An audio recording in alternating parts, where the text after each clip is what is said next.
साहेब बाबा साहेब, एक साहेब Baba Saheb.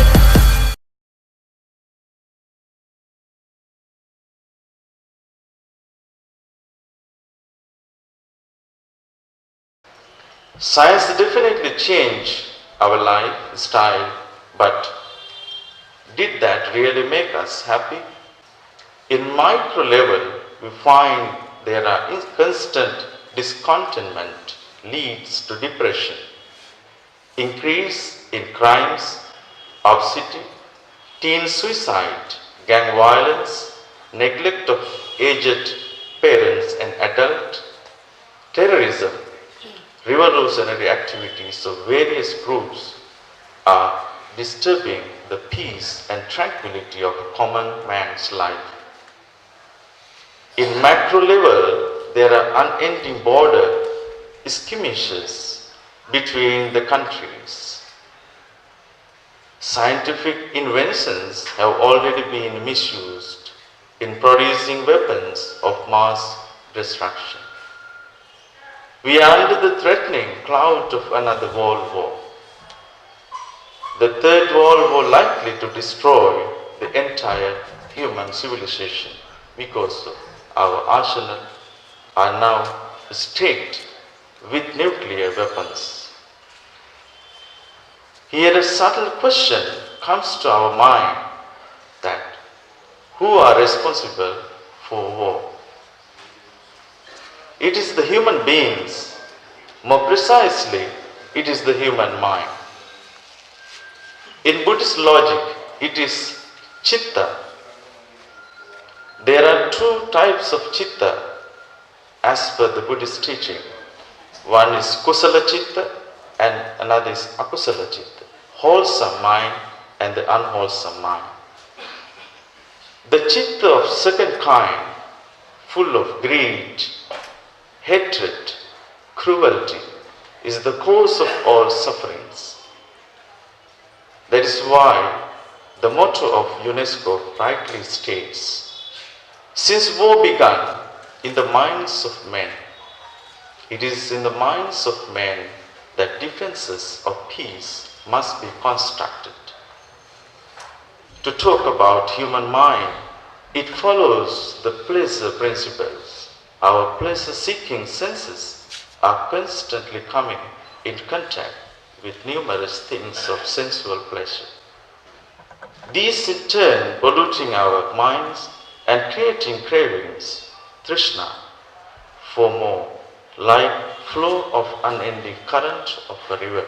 The Buddha says, Natti tanha samanadi. There is no equal to river of tanha, of craving, of human minds. Why do we crave for things which are impermanent and momentary in nature, anicca? Mahāparinirvāṇa Buddha, in his famous Chattari Arya Satchāni, or the Four Noble Truths, basic tenet of his teachings, while diagnosing tanha, or the craving, as the root cause of all suffering, showed us the path, magga, to come out of it. It is the eightfold path, 8 divisions leading to the cessation of suffering. Many of you know and practice it, and I am not going to detail, but I would like to mention a few of them to show its relevance even in modern world.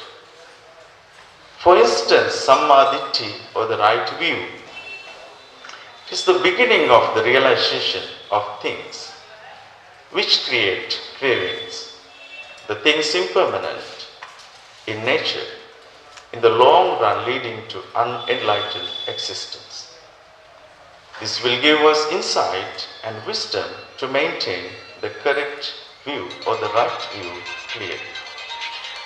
Again, if we talk about Samma Ajiva, the right livelihood, it is the avoiding of making livelihood causing harm, such as exploiting people or killing animals or trading in intoxicants or weapons. You can earn your living in many different ways, but it should not cause harm to others. With this insight, one can be in service which helps others side by side.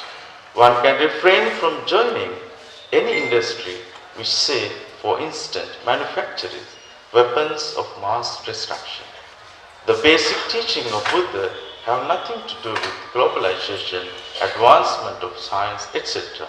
It is the purification of one's mind through practice of Attangika Magga to attain the everlasting peace and happiness. The Eightfold Path is also called the middle path. It is avoiding the extremes to de-escalate the tension. If the two nations are face-to-face in war, terrorizing each other and spending in arsenals depriving citizens from their basic needs, will not help. It will only escalate war, losing thousands of innocent lives. Avoidance of the extremes will help mankind to live in peace and give scope for civilization to survive and flourish.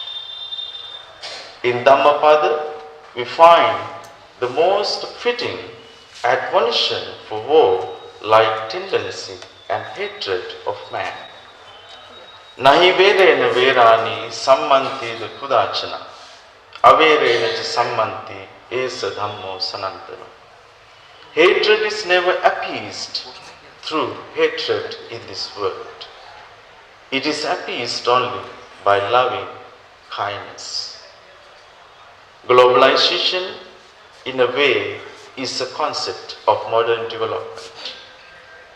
As we can experience every day, have nothing to offer but insecurity and competitiveness, as well as tensions and boredom associated with them. Buddhism offers very simple and effective methods to combat them. Buddhism has a role to play in our life even in 21st century, in which we from the land of its birth have an important part to play. It is our responsibility to see that message of the Buddha continues to reach mankind in every nook and corner of this beautiful planet. I sincerely wish that the 3 days global conference on Buddhism and globalization will show us path for further propagation of universal thoughts of Buddhism to all beings. I wish the conference every success. May all beings be well and happy. Thank you very much.